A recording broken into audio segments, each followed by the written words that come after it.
Tonight's main stories: a father suspected of killing his wife and two daughters flees the country as an international manhunt is launched. We are actively working with national and international agencies to track you down, and we will find you. Monday morning, July 6th, 2026.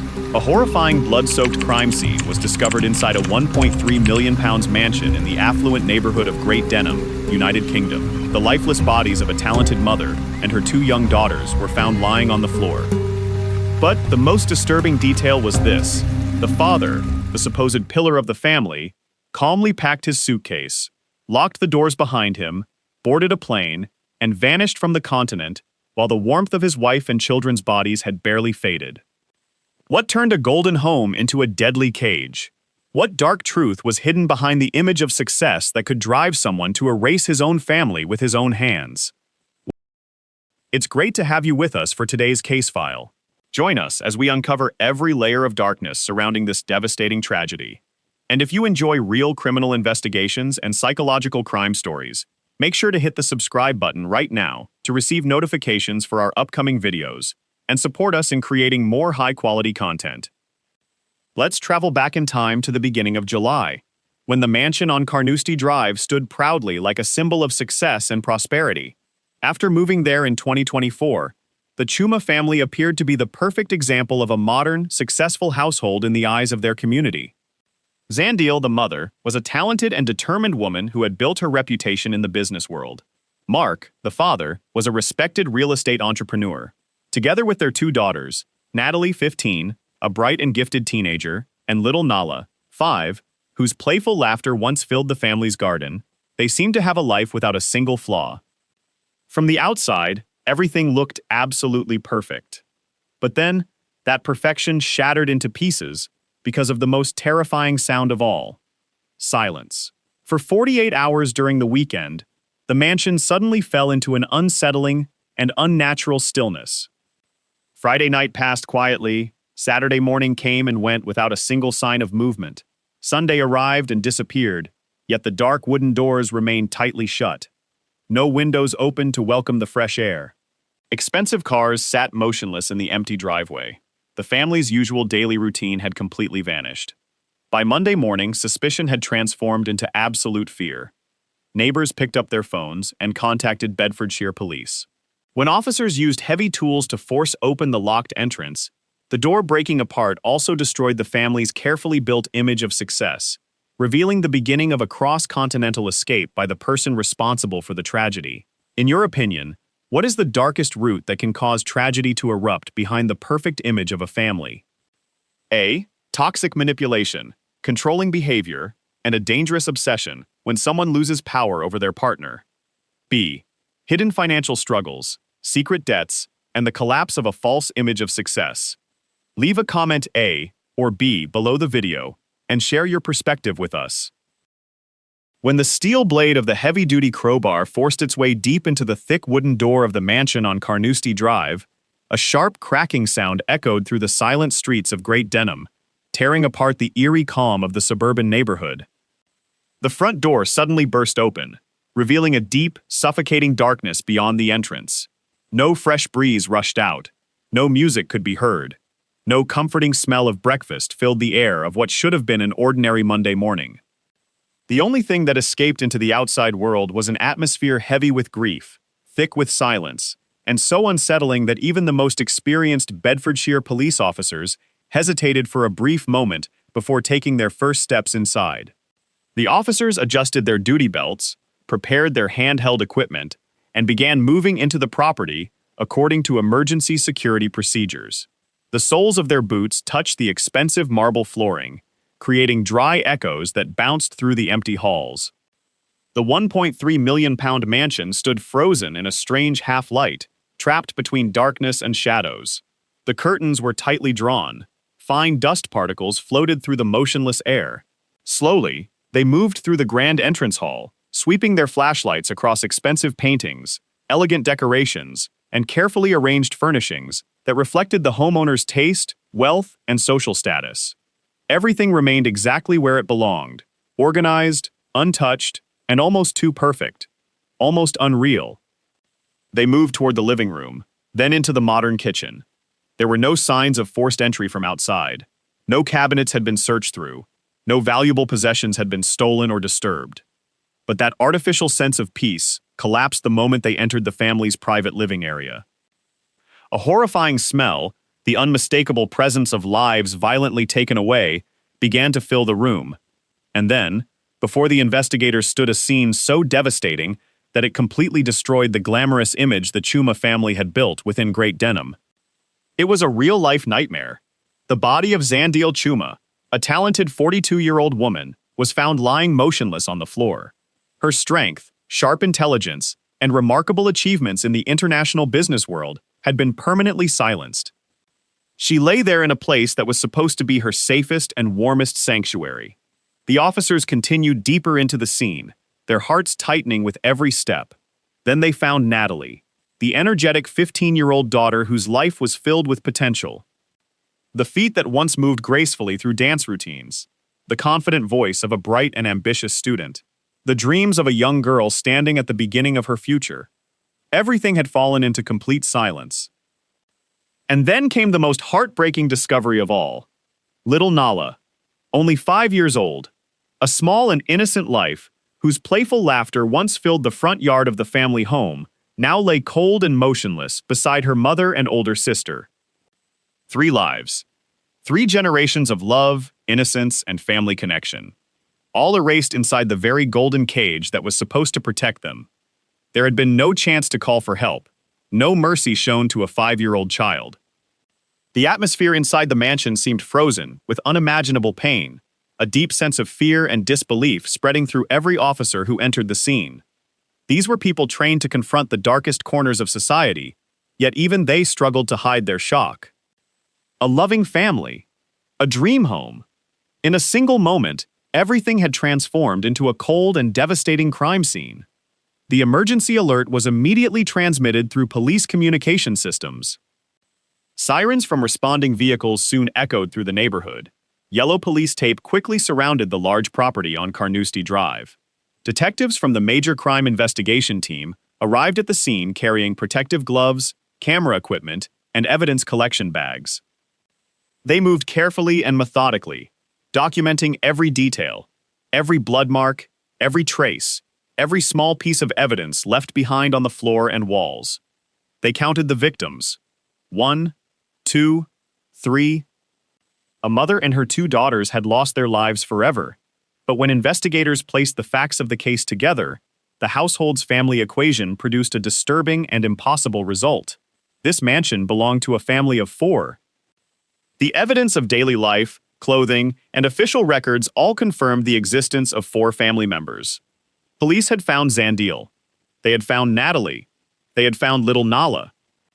But the family's supposed protector, the 45-year-old man, Indodana Makanisi Tshuma, better known as Mark, was nowhere to be found inside the house. Mark Tshuma's absence from such a horrific crime scene was not simply a missing person detail. It was the largest crack in the entire logic of human behavior. Experienced homicide investigators understood exactly how an innocent family member would normally react when faced with such unimaginable tragedy. A husband and father returning home to discover his wife and children murdered would likely collapse into absolute panic. He would scream. He would cry out in desperation. He would immediately dial 999, begging emergency services to save the people he loved. He would kneel beside the bodies of his family members, overwhelmed by fear and grief, waiting desperately for police to arrive, and demanding that the person responsible be found at any cost. That was the most basic instinct of love, family, and human compassion. But Mark Tshuma did none of those things. He did not call emergency services. He did not appear. He was not there to hold the lifeless body of his 5-year-old daughter. He did not stay to cooperate with investigators or seek justice for his family. He had simply disappeared into thin air, leaving behind 3 bodies on the cold floor without a single explanation. This calculated and emotionless disappearance immediately changed the entire direction of the investigation. Bedfordshire police realized they were not simply dealing with a horrific triple homicide. They were facing something far darker, a potential killer who may have turned against the people closest to him. and then calmly walked away.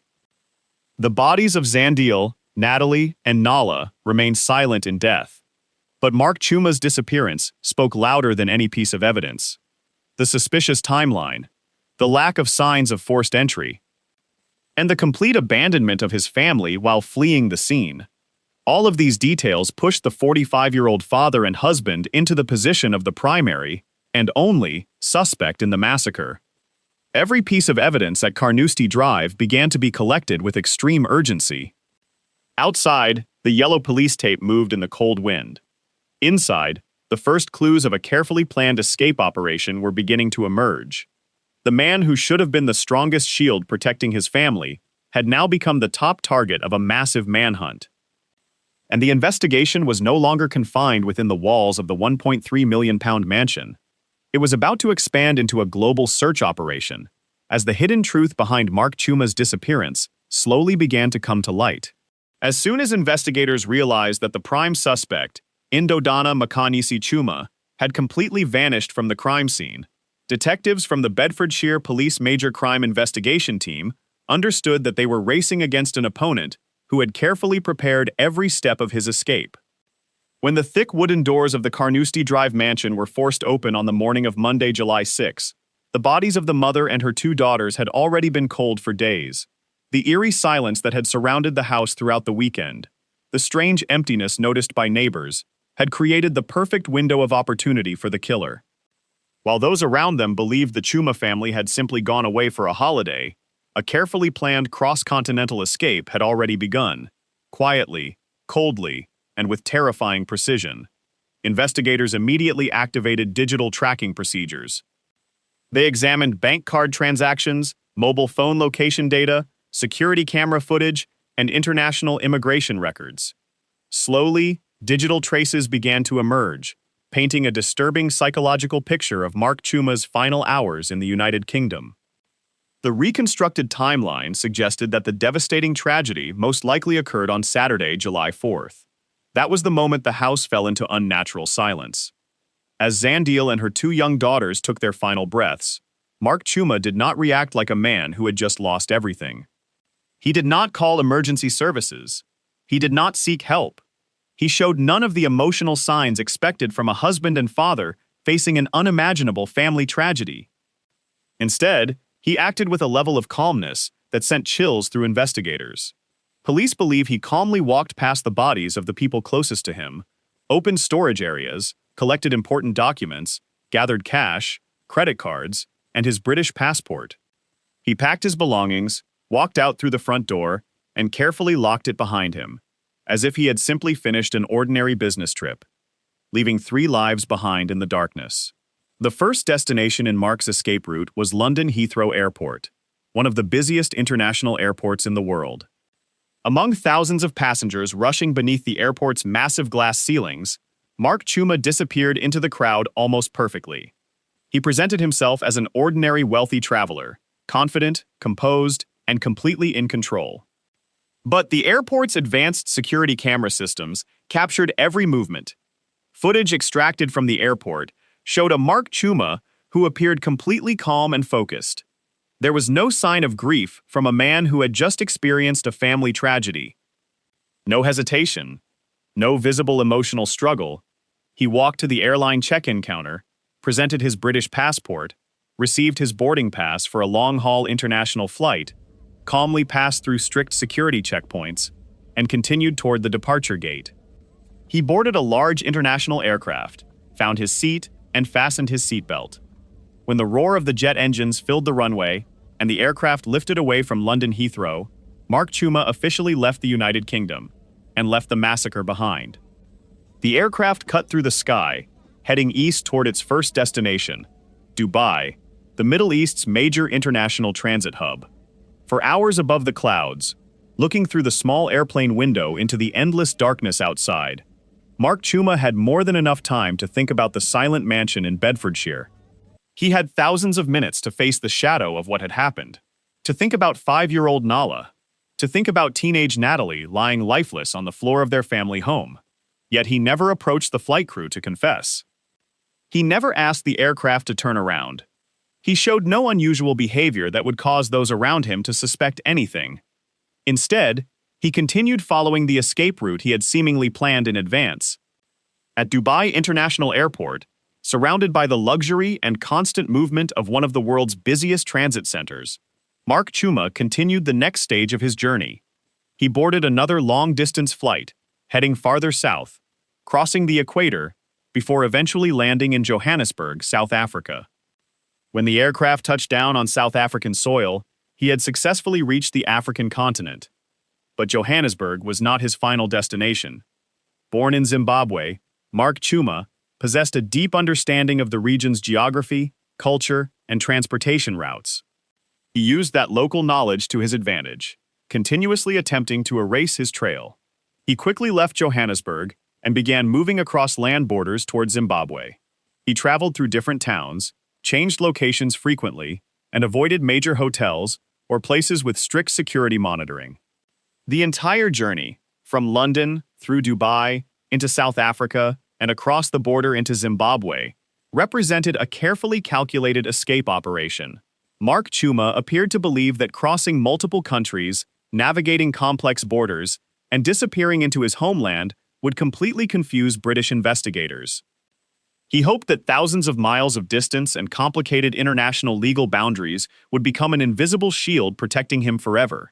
A shield that would allow him to escape the consequences of the horrifying crime he had left behind inside the Carnoustie Drive mansion.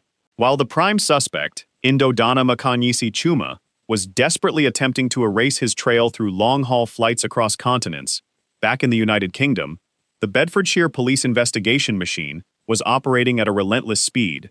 Investigators understood one crucial fact: the killer had gained a massive head start. 2 full days of silence inside the Carnoustie Drive mansion before the doors were finally forced open had given Mark Tshuma enough time to travel thousands of miles across the world.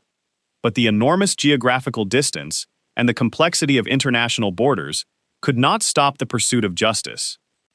A global wanted alert was immediately issued. Emergency arrest warrants and travel restrictions were approved, placing Mark Tshuma's name among the most closely monitored fugitives by international law enforcement agencies. Mark may have believed that returning to familiar territory in Africa would provide him with absolute safety. He may have thought the vast distance would discourage British investigators. But he had made a devastating mistake. He forgot that taking the lives of a mother and 2 innocent children would create a worldwide manhunt unlike any other. No border, no distance, no legal barrier could erase a crime this brutal. But, behind the cold numbers of case files, the international arrest orders, and the intense pursuit of a fugitive, the most painful question still remained inside the darkened mansion in Great Denham. Who were the people who had been left behind? They were not simply names appearing on a news report. They were real people.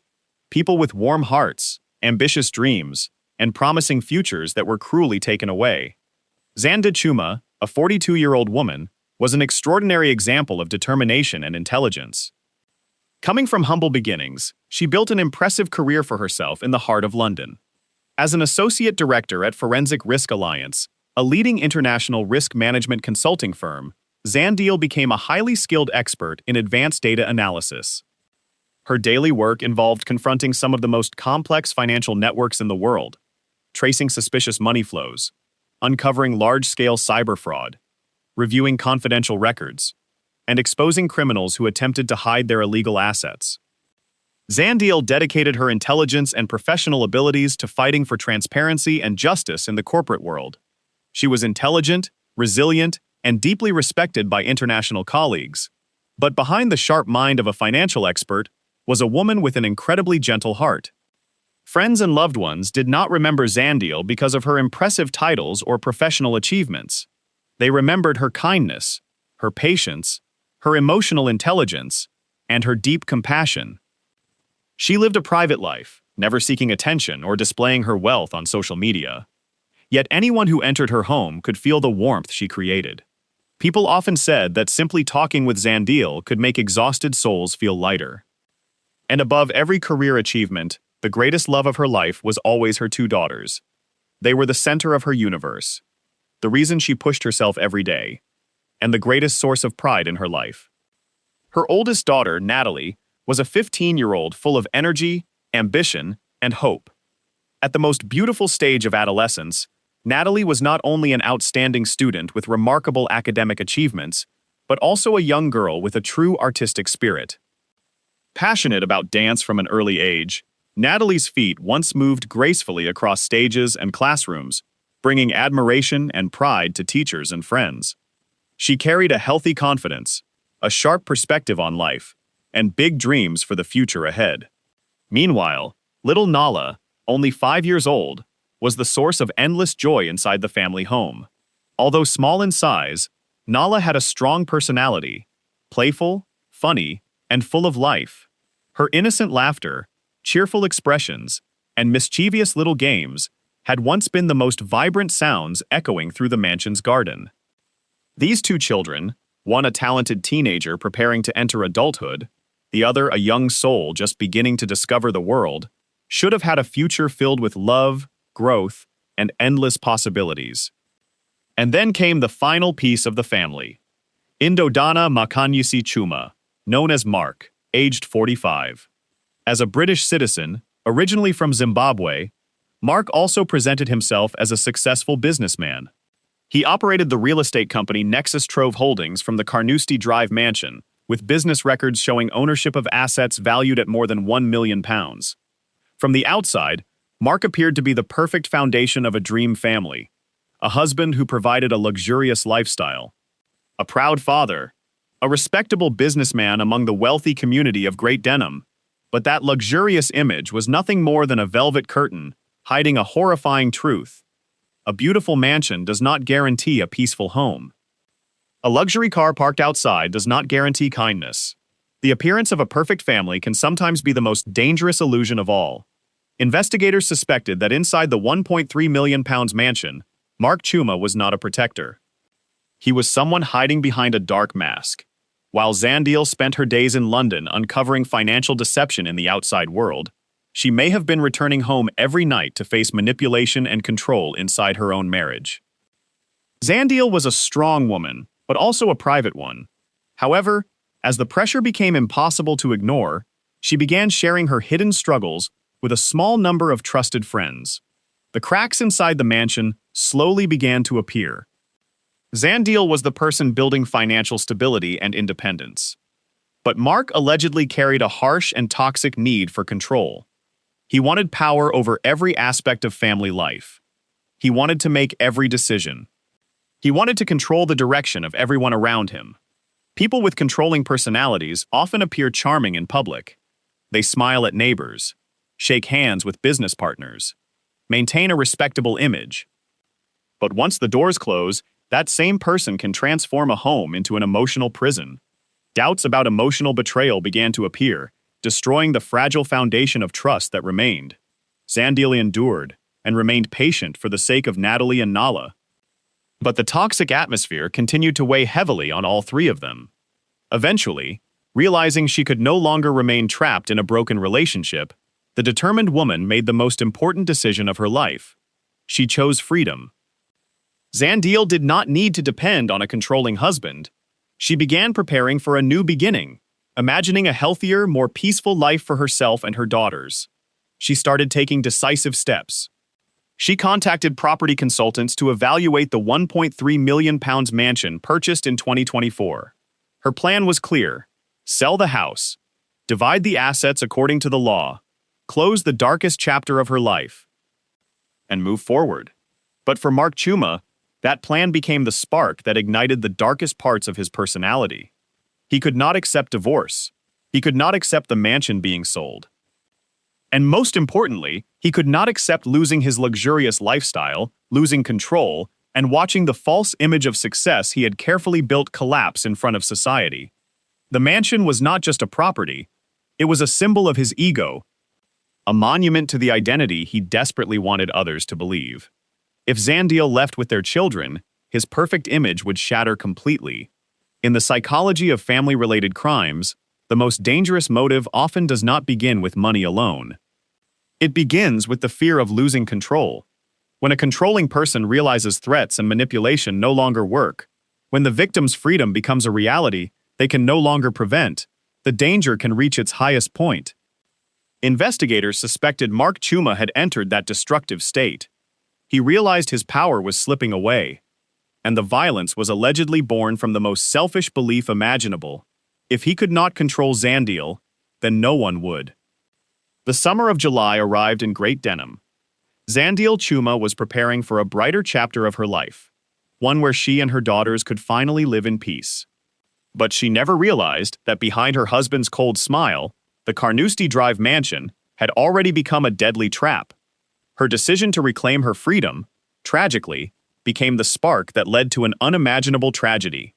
After the victims' bodies were removed from Carnoustie Drive, the £1.3 million mansion fell into a cruel and haunting silence. But behind that stillness, a massive law enforcement operation immediately began moving at a breathtaking pace. Bedfordshire Police launched Operation Snowdrift, coordinating with the UK National Crime Agency and Interpol. A global red notice was issued. The image of Indodana Makanisi Tshuma appeared across border surveillance systems in hundreds of countries. Mark Tshuma believed that traveling through Dubai, reaching South Africa, and then disappearing into Zimbabwe would allow him to vanish forever. He thought thousands of miles of distance and complicated extradition procedures would become a protective wall, shielding him from the consequences of his horrific crime. But he was wrong.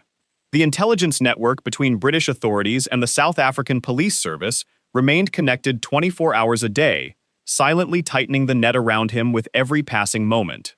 On the night of Friday, July 10, 2026, the final trap was set in Kensington, Johannesburg. South African tactical forces stormed the location where Mark Tshuma was hiding. The cold steel of handcuffs locked tightly around his wrists. The cross-continental escape came to an end after only 4 days. The man who had once calmly walked away from the bodies of his wife and children was now forced to face extradition proceedings back to the United Kingdom, where he would eventually answer before the law for the crimes he was accused of committing.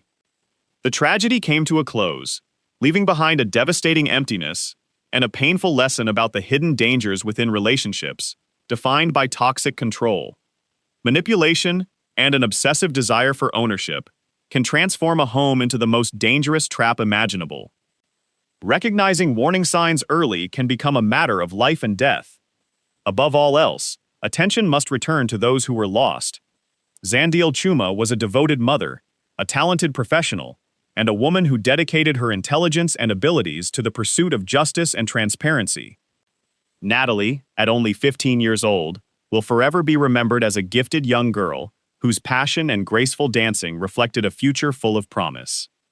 And Nala, just 5 years old, will always be remembered for her innocent smile and the pure happiness she brought to those around her.